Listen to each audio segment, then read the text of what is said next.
And I have a story to tell you that I've discovered that only people with a background in neurolinguistics truly can appreciate this. I've tried it with other groups, and they just didn't understand at all what I was talking about. But I know that you'll get it immediately. And it's a story about a dog who was going to send a telegram.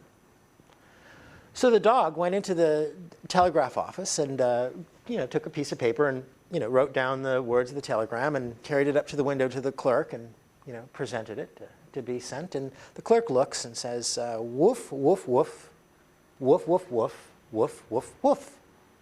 And she says, well, that's kind of interesting. She says, but we have a special deal. You can get 10 words for the same, for the same price. So you could add another woof, for example, and it wouldn't cost you any more money. And the dog says, really? He says, well, but then it would be woof, woof, woof, woof, woof, woof, woof, woof, woof, woof. And the clerk says, well, yes, that's right. And the dog said, well, but that wouldn't make very much sense now, would it? See, I love neurolinguistic programmers because they understand this. Try this out on some of your other friends. You'll understand they have no idea what you're talking about. They just haven't learned how to count their woofs yet.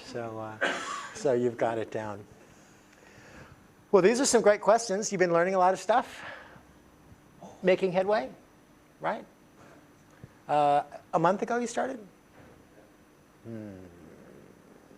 All right. Well, I have got so many places that I want to. I'm trying to decide where to really bite into this apple because I'm getting a take on you as I do this and watching these responses. Stephen would start, by the way, by sharing a quotation from T.S. Eliot as well. And some of you may be familiar with this particular quotation. T.S. Eliot says, "We shall not cease from exploration, and the end of all our exploring will be to arrive at last where we started and to know the place for the first time."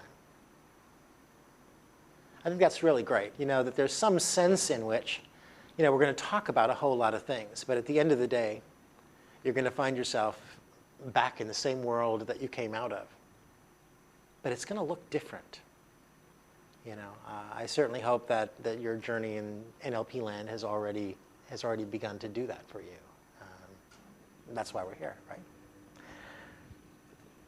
So it is morning.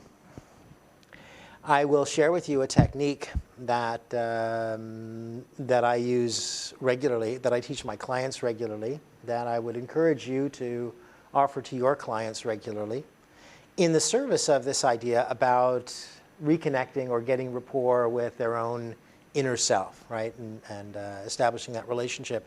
It used to be, in the early days of my practice, I would send people home. Some of you know the Betty Erickson self-hypnosis technique, right? Do you cover that in the prac or anywhere? Or, no? It's in the literature. It's in the NLP literature. It's also on my website, which, just for reference, is Phoenix Services with a hyphen, phoenix-services.org.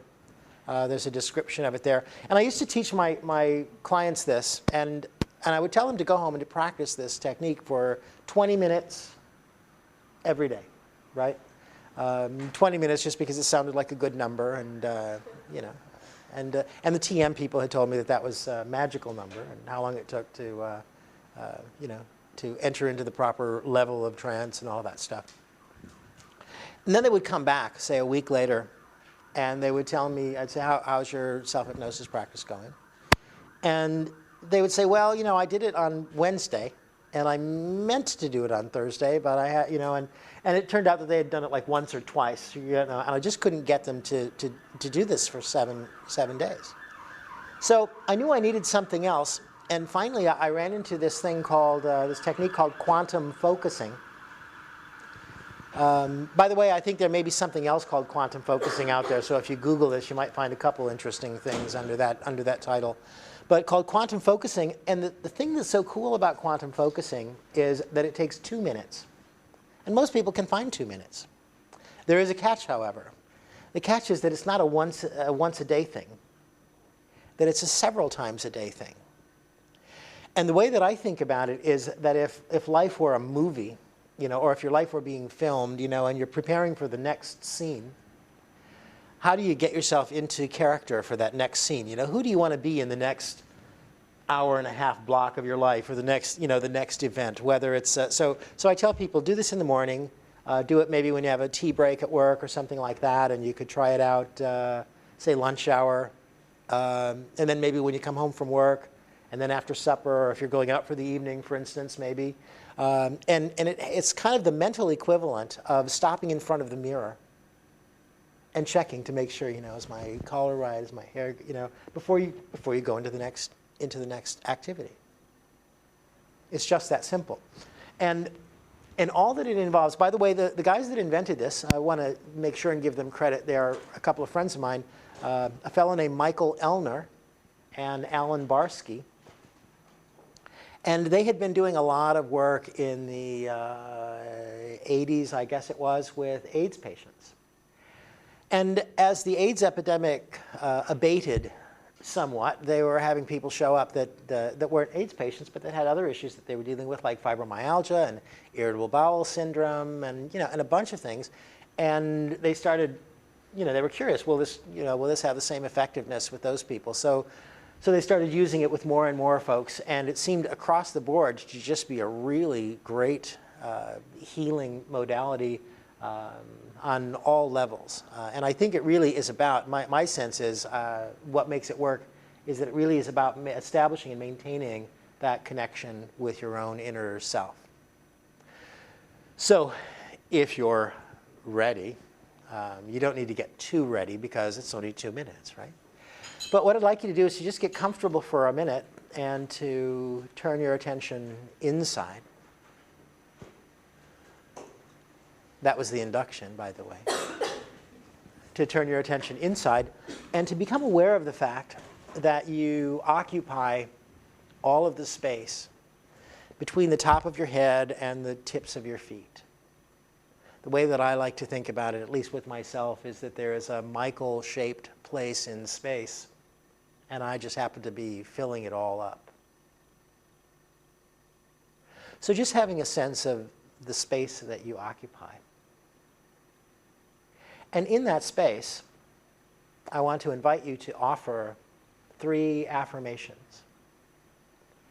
And the first would be to declare in there, I live with a happy heart. And to take a moment to appreciate the idea of a happy heart.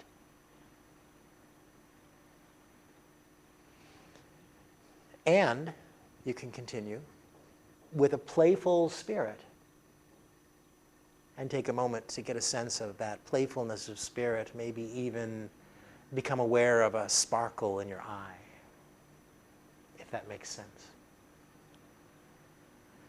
And with a peaceful mind, and just consider that peacefulness of mind. And then just hang out in that place for what's left of the 2 minutes, which are now almost entirely past. And before you come all the way back out, finally declare by shouting silently inside, I deserve to be healthy and happy.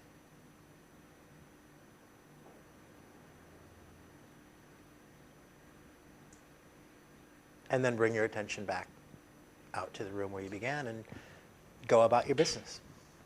So it's nice. I think of it as being just a little reset button, you know, that you can do from time to time. And you know, good to have those reminders, particularly if you can find a way to build them into your schedule.